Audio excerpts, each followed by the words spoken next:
یہاں ایک لفظ کی بھی میں وضاحت کر دوں. ہمارے پیارے پیغمبر علیہ السلام کے بہت سارے نام ہیں اور بہت سارے اعزاز ہیں. ان میں رسول اللہ کا ایک بہت بڑا اعزاز ہے، امی اعزاز ہے. رسول اللہ کی شان ہے. پیغمبر ہمارے امی تھے. بعض ناواقف لوگ اس کا ترجمہ کرتے ہیں کہ پڑھے ہوئے نہیں تھے. یہ بہت غلط ترجمہ ہے اس کا. امی کے حقیقت میں معنی شان رسالت کے اندر ہوتے ہیں کہ امی وہ ہستی اور وہ شخصیت کہ جن کا زمین پہ کوئی استاذ نہ ہو، ان کے استاذ عرش سے اوپر ہے. عرش والا جن کے براہ راست استاذ ہیں، اس نبی کو نبی امی کہا جاتا ہے، جن کا کوئی استاذ دنیا میں نہیں. عرش والا خود استاذ ہے. اور دیگر لوگوں کے لیے یہ ایک عیب ہوگا جس کا کوئی استاذ نہ ہو، لیکن رسول اللہ کی یہ شان ہے کہ ان کا استاذ دنیا میں کوئی نہیں ہے، ان کے اللہ براہ راست استاذ ہے. اس لیے رب کریم، میں نے جیسے عرض کیا کہ بے شمار جگہوں پہ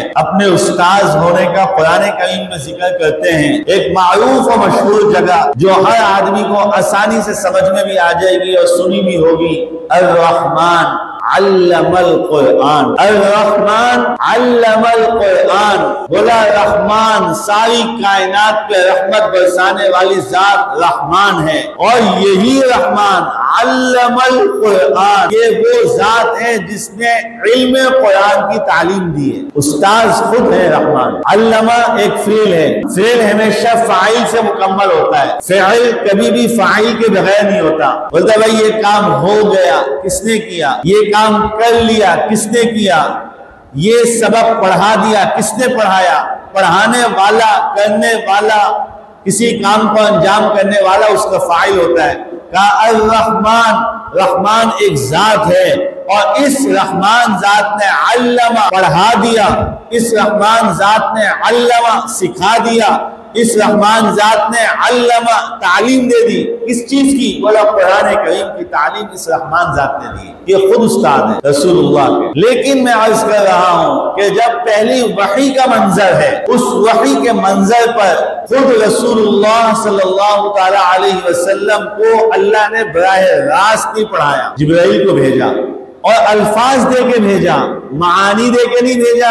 معانی دے کے بھیجتے تو جبرائیل آتے گلے لگاتے کہ نبوت آپ کو ملی، نبوت آپ کے لیے لے کے آیا ہوں، میں جبرائیل ہوں، اللہ کی طرف سے قوت والا فرشتہ ہوں، آپ کے لیے نبوت لے کے آؤ. نہیں، ایک الفاظ دے کے اللہ نے بھیجا کہ یہ الفاظ مدرس میں ہوں، استاذ میں ہوں، تم جا کے بتاؤ. اقرا، تم کو کہو کہ آپ پڑھیں.